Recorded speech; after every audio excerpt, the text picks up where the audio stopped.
আজকে আমার ছেলে এবং মেয়ে আমার পরিবার বলতেছে বাড়ি থেকে ফোন করে সবাই তো ঈদের মার্কেটিং করছে, আমরা তো এখনো কিছু কেনাকাটা করতে পারি নাই।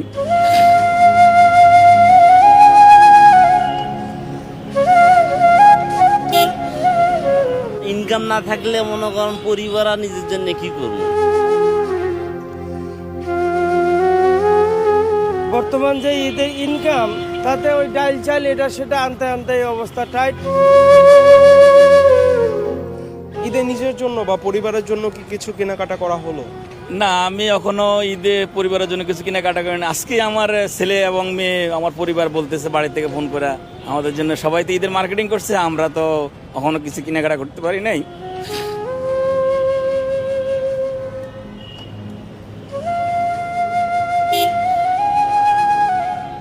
তো আমি বললাম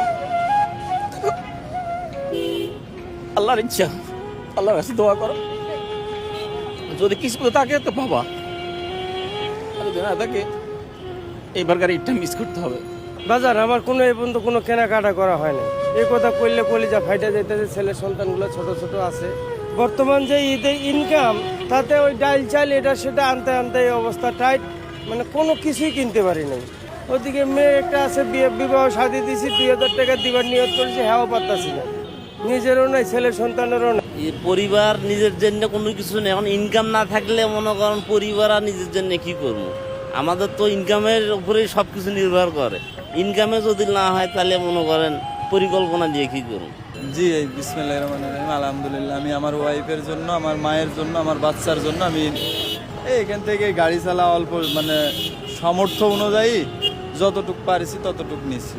না, এখন আমরা কেনাকাটা করি নাই, আমরা তো মানে গরিব মানুষ, মুখ যে বলা সামনাসামনি এই সময় কেনাকাটা করবো। ঈদের দিনটাই কি করা হয় আসলে? ঈদের দিনেও গাড়ি চলে। ঈদের দিন কিভাবে কাটে মামা, নামাজ কালাম পড়ে আমরা গাড়ি নিয়েই বাইরে হয়ে যাই। ওদিন ফ্রি পাই 2 টাকা আশায় আমরা ওই দিনটাও গাড়ি চালাই। আমরা তো ঈদের দিনেও গাড়ি চালাই। এখন মনে করেন এখন আমাদের কর্মই এটা, পেশায় এটা। নামাজ পড়ি, আত্মীয় স্বজন নিয়ে যা আল্লাহ পাক তৌফিকে যেটা খাই পড়ি, তো এই আর কি ফ্যামিলির সঙ্গে। ঈদের দিনটা মনে করেন যার যেমন অর্থ প্রাচুর্য, আসলে লেনা দেনা সবকিছু মনে সুখ দুঃখ মিলায় জুলাই তো মনে করেন মানুষের জীবন যাপন।